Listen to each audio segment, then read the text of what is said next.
Sarah, Melissa. what are we doing tonight? We're being mean girls. Meow.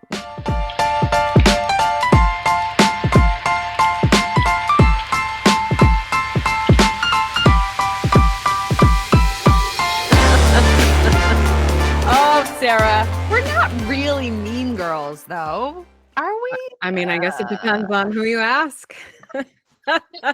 Well, if you ask those little bitches and they say we're mean girls, they're wrong. But we have a bit of an ongoing joke about Mean Girls. And, do. Funnily enough, haven't seen the movie, but I know the spirit of it.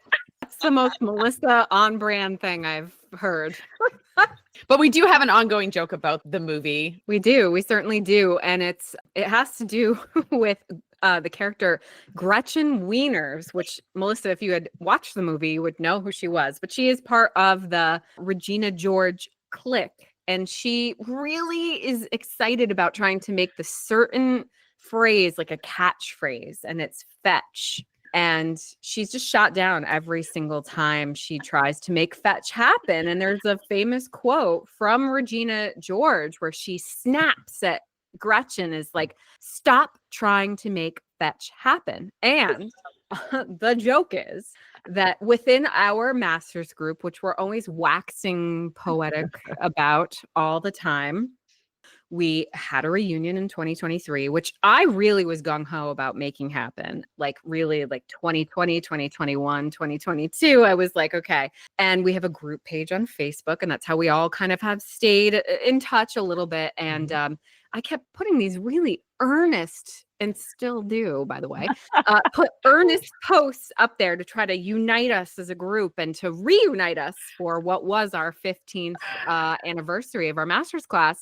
And, it's sometimes it's like crickets. There's just not a lot of response. Like people are not meeting me with the energy that I'm bringing into it. And I had said to you that I feel like I am Gretchen Wieners trying to make fetch happen.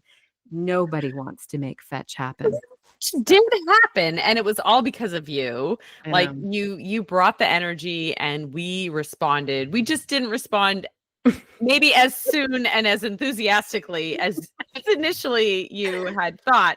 But I mean, we want to be mean girls a little bit tonight because as much as we love reading and we love books, there's some stuff that just I'm just over it. Mhm. So we thought maybe for this episode we could just rant or maybe just vent about just some stuff that we're just like so over. And to anyone listening, if you are, following us on social media, which hopefully you are, please chime in on this conversation, because I'm sure within our Could Read, Should Read, Must Read community, there will be people who will just validate you and feel the same way. But Sarah, do you want to get us started? Like, what is like a trend in books that you are just so over right now? All right. Well, they say you cannot judge a book by its cover. I mean, this is an age-old adage, but I do. And we all do. I mean, really, let's be honest here. We all judge a book by its cover. And I have noticed, and I feel like this is nothing new since, book publishing has become an industry. There are certain trends in how book cover artwork looks. And it makes sense that there's going to be a certain type of cover that's going to draw the eye. I mean, in marketing, there's certain colors that we know are going to bring people in and make them pay attention. There are certain types of book covers that I really have a problem with. That like I immediately see them and I'm like, nope, will not read that at all.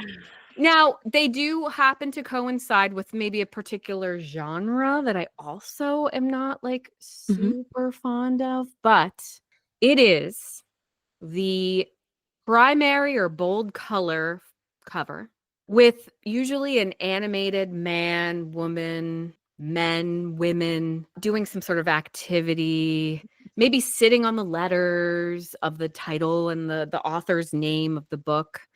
And I am going to call out a couple of authors who I feel like we see these exact covers with all the time. So Emily Henry, Abby Jimenez. I'm going to go on a little bit of a sidetrack because this is what I'm I'm known for. This is part of my brand, my personal brand.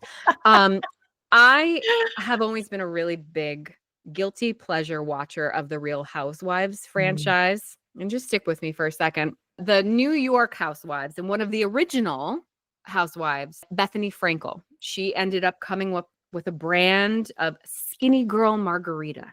Oh, yeah. I remember that. And it made her like a millionaire, multi-millionaire. And she went from like rags to riches pretty much. And so in one of the Real Housewives seasons, another castmate, Sonia, tried to do a flirty girl branded cocktail. And Bethany really verbally attacked her and said, "This is what we call a cheater brand."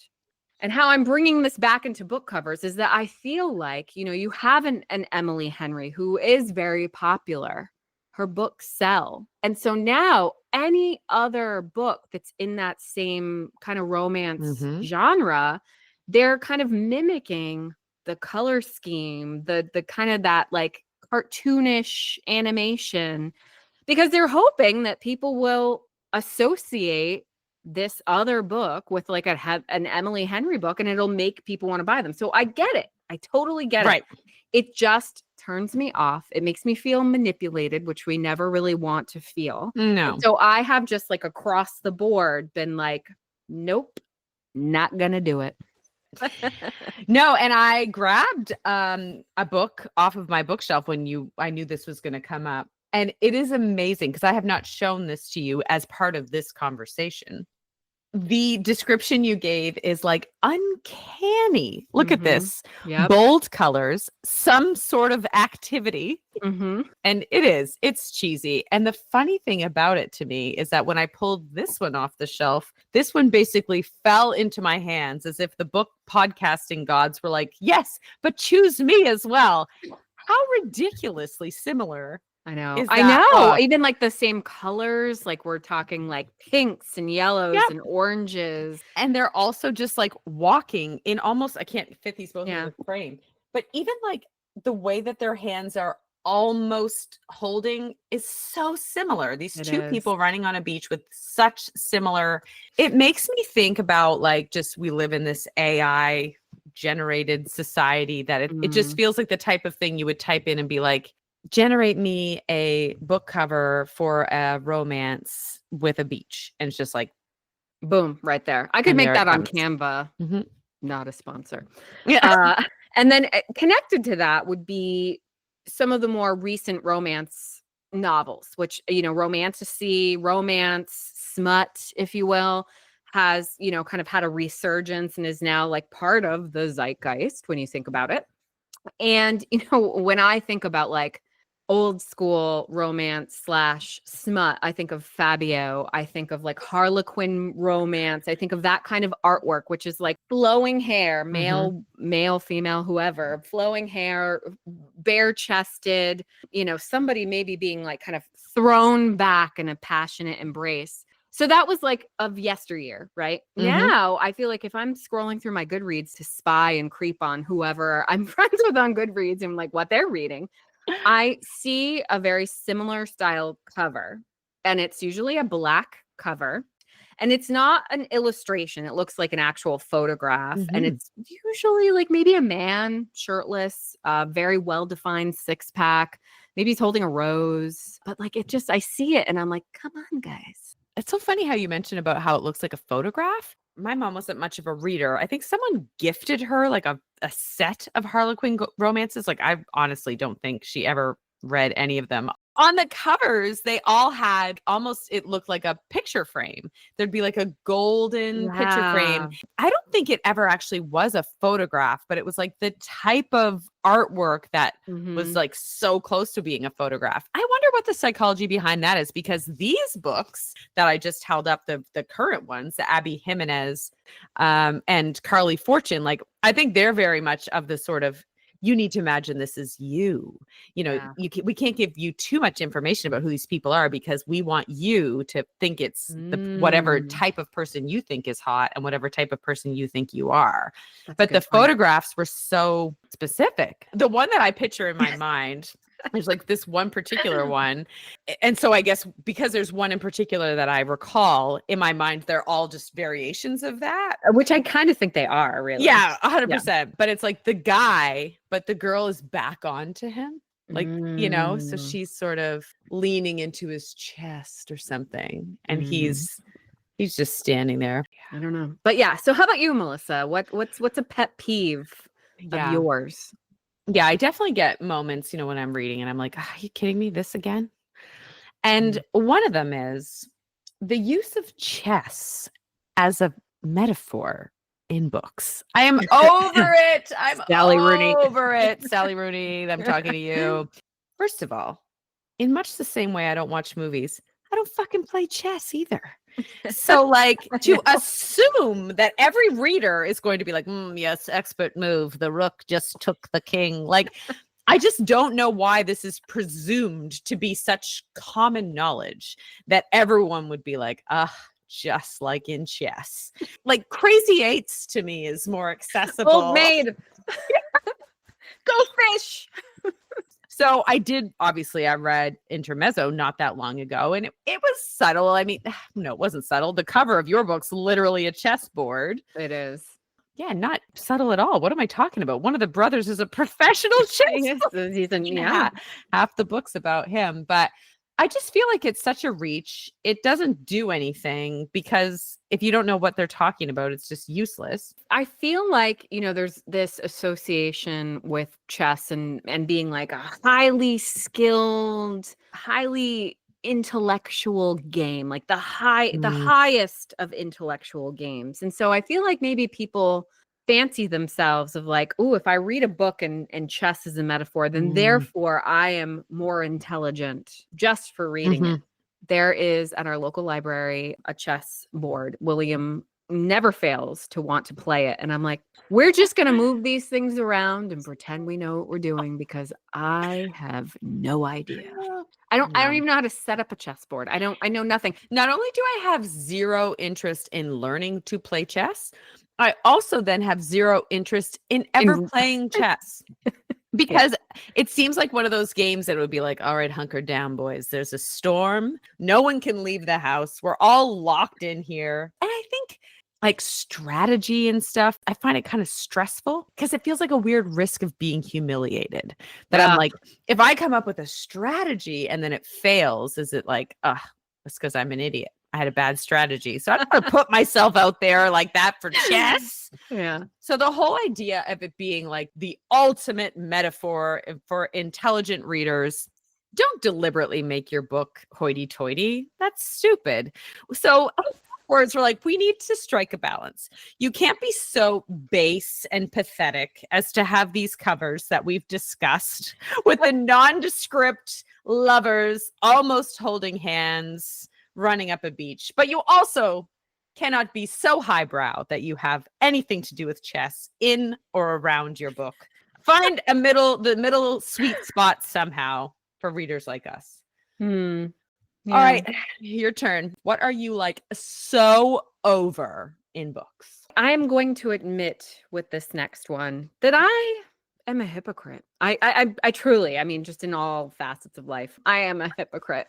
But this next one has to do with book clubs. And I mean, everybody and their brother has a book club at this point. And a lot of people that we know are like household names, like a Reese Witherspoon or Jenna Bush Hager. Jimmy Fallon has a book club. Sarah Jessica Parker has a book club. And I mean, when I think of famous people with book clubs, I think of the OG, which was Oprah Winfrey. Any way that someone can influence and get someone to read a book is great. 100%. There should be no complaints at all. And I certainly read my fair share of Oprah Winfrey's book club books because, I'm a little bit older. And, if you got a book and it was part of a book club's, chosen books, there would be a actual sticker on the cover that you could peel off. Now the books are actually printed, especially, your like paperback with the book club sticker embedded into the cover. There's no way of getting rid of it. And there's something about that really rubs me the wrong way because I don't know. There's something I feel a little embarrassed about if I'm holding up a book, especially, of course, we've got this podcast, we've got like social media, we're posting images of Mm-hmm. books that we are currently reading. I always hesitate or try to put my thumb over the cover if there is a sticker. And there was actually a recent book, and I will not tell you what book it was. I'll tell Okay. you off air. Yeah. Um, and it had one of those embedded stickers, and I actually used my like photo editing, and I edited it right out so that when I posted it on our social media, the sticker wasn't there. So You and I have never talked about this. Like we've talked about no, our we haven't. dislike of the Mhm. stickers in a very superficial way. It was like in a text, we were like, yeah, we'll do that in the Mean Girls episode. We did not get into any level of detail. I have also done what you just described for photos for the social media for the podcast, when I'm just like, I don't want this branding or this logo or this affiliation in the photo. And so I've either strategically placed my hand or even put like some tacky emoji or something over it in a way that I felt was somewhat Yep. discreet. So we have clearly both done this without discussing it. And I don't think of you as a hypocrite, but I will outwardly call myself a hypocrite too, because my greatest dream for this podcast and this endeavor that you and I are on as the hosts of Could Read, Should Read, Must Read is that someday when people go to their libraries and bookstores, they will have on the cover like a must read according to Melissa and Sarah. So as much as I hate them, I also want to be them. I know. It's the funny how ultimate that paradox. works, right? It's just, I think this is the way that like my book snobbery sometimes will come out. Now, if there is a sticker that says Booker Prize finalist, New York Times bestseller, I don't think about it at all. I know. I think about that in terms of like if I was in an airport and I was holding this up, because obviously I'm self-centered enough to think that people are wandering in an airport and they just clock me from, 100 feet away. And they're like, whew, that woman, I need more information about her. And then they wander a little closer, of course, unbeknownst to me, because I am just enthralled in whatever book I'm reading. I don't care what they're doing. And they wander over and they go, look at her and her book and her very, very highbrow book. She must be some kind of a woman. And then they turn on their heels. And all the while, I was just engrossed in a book. So yes, I do. It's a little bit, just a little bit, clearly about the image, but sometimes they actually work in the opposite way, because I not too long ago read a Read with Jenna book and I didn't like it. And I was like, well, Jenna, I'm taking you as a warning symbol on books to not read the ones with Read with Jenna on there. And I think that is the risk that you run. If the first book that you've encountered that has that book club sticker on it, it is a maybe could read, then it's going to steer you away from those other books that maybe are perfectly good. Now, I will say, I don't know who's going to do the sleuth thing with this, but the book that I had photoshopped the sticker out of it was a Read with Jenna sticker. I did quite like. So okay, we'll give you that, Jenna. Yeah. Fine. All right, Melissa. So I think it's your turn. What's another thing that kind of sticks in your craw? Yeah, and I think this one, I'll just be honest, I haven't fully thought it out. So I'm going to be relying on you to maybe kind of help me bolster this argument. But I'm just feeling always there for you. The books that try to make sort of the city in which they're set one of the characters of the book. And I just find that is a little bit much sometimes. It's a little bit tired. Did you ever watch the movie Come Together with Amy Poehler and Paul Rudd? No. Is that based on the book Come Together, which was like a early sexual awakening for you? Sorry, no. And I've misspoke. But the fact that I have seen a movie that you have not, we are just in that in and of itself, it needs to be like really just like uncharted territory. Yeah. Yes, I know. This is a moment for pause indeed. It's actually called They Came Together. I mean, you can see how I messed that up. Totally. But Especially considering how Come Together was so formative for you. yes, ingrained in my brain. Oh my God. But so yeah, it's called They Came Together, and it's set in New York, but it's a total parody on all romantic comedies of sort of like the early aughties. And so they meet in a bookstore. They say things like, "Do you like fiction books?" I'm like, "I like fiction books." Like just so cheesy. Like, of course, who talks about liking fiction books? But then they have this like narrator voice sometimes, and it was like, and they lived in New York City. And New York City was such a big part of their lives that it was almost like New York City was one of their friends.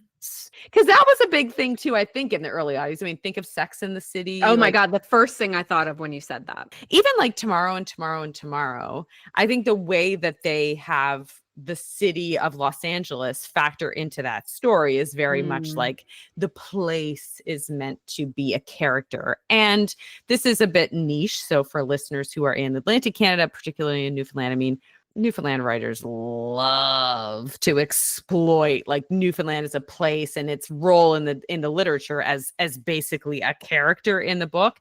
When people do it and they think they're being new and inventive and novel, it's like, nah, right. I think you should probably not pat yourself on the back that hard. Because I was listening to a podcast not that long ago, and the author was like, yeah, thank you for noticing that I had incorporated London so much in the story. I was really hoping people would read it as though London were a character. And I was like, everyone did. Everyone who's ever read a single other book set in a place did. So good for you. You did what everyone else is doing. I don't know. Nothing original about this. Boo to you. Shut up. Obviously, the place, the setting is incredibly important. But the notion that you're then like characterizing the city, I don't know. I'm just kind of over it. I totally get that. But I will say, it just shows the soft spot that I have for Newfoundland in general and Newfoundland literature, that like anytime I read a book that's set in Newfoundland, like I'm like hungrily like reading it, and I'm trying to see if I can get the feeling that I have my own relationship with the place, because it is such a distinct, it is like a character in your life. Like character in my life. So anyway, goes to show that I love a book set in Newfoundland, and it is a character, and I'll make a pass for that. But any other city, New York, Boston, London, Toronto, over it.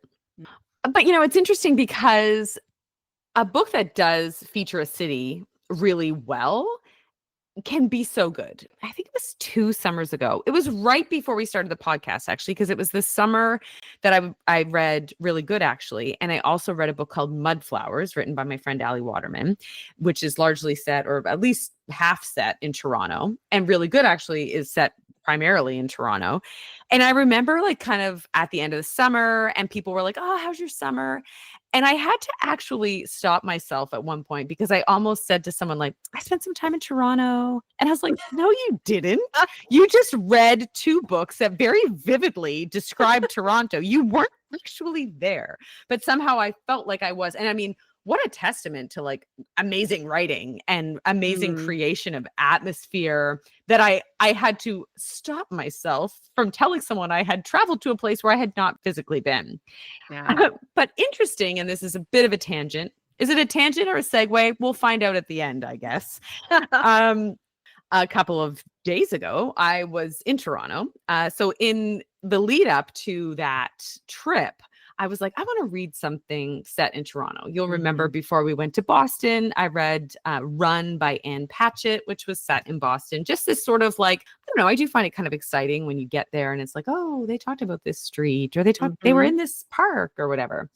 But we're very rushed, like everything in our life right now. We're probably like flying out the next morning. And I was like, okay, well, we just need to pick something. So Tom was like, here, just take this one. It's set in Toronto. Like, that'll be fine. So on the flight there, I read about 30 pages. Not a lot. On the way back home, I devoured the book set in Toronto. I think I read like well over 200 pages in one day.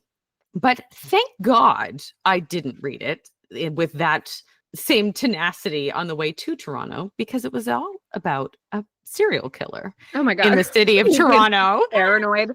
It was by a journalist, Justin Ling. It's called Missing from the Village. So it's about the gay village in Toronto. I listened to a podcast about this. Sarah, it was so good. I mean, it was awful what happened, but Justin Ling is masterful in putting this story together, like just very, very well written account. And there was that sense of like having just been in Toronto and then talking about the streets and talking about the areas and the way the city is laid out and the suburbs and, you know, just having that connection to place, like did give the story such like a lot more motor.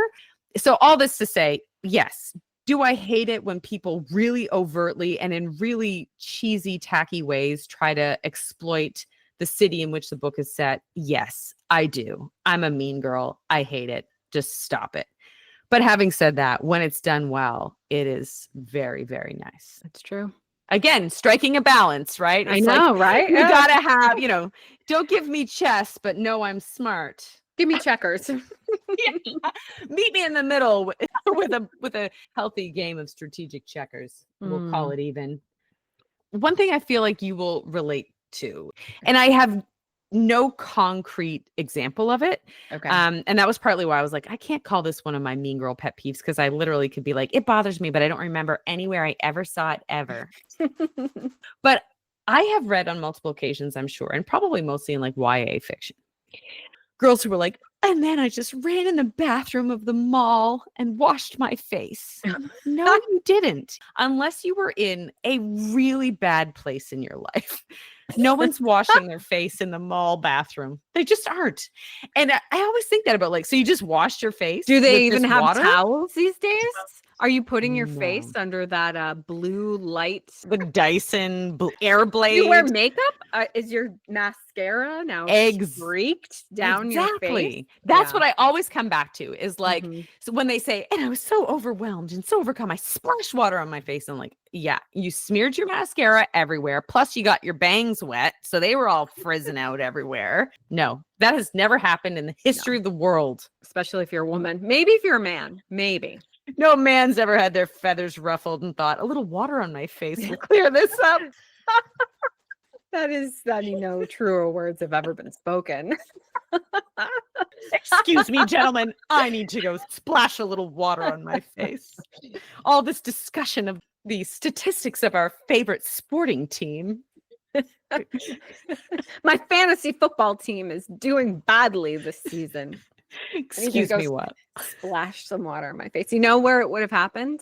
In Dolly Alderton's book. Good material. Remember there was like that whole scene you talked about where like there's like breaking down over his ex and this just let it out, man. Yeah.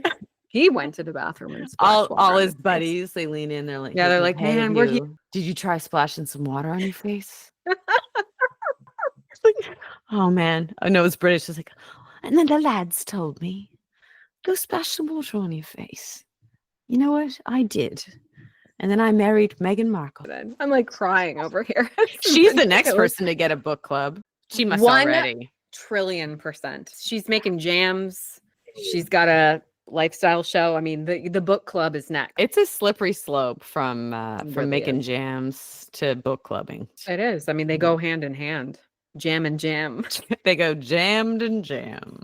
And I do mean it. If you are listening to this and you are like, you know what, there is something that has been grinding my gears that no amount of splashing water on my face could ever help me get over, please send us a message. Like, we want in on this. Even if it's something we disagree with, I will validate a mean girl on something that's bothering them, even if I don't agree, just in solidarity. That's just womanhood. Full stop. It is. So hit us up. Supporting women. Hashtag women supporting women in books with things they find irritating, ! Send us a message on Instagram or Facebook or Truth Social. I'm just joking. We're not on Truth Social. And we will validate all of the book-related mean girls. I mean, don't be mean to actual people. Just be mean to books. Just very generically mean. Yeah. We like a generic meanness. Yeah. We can get behind that. Just use your own discretion. We look forward to hearing from you. Signing off. Yes. It's me, Melissa, and Sarah. See you later. Time.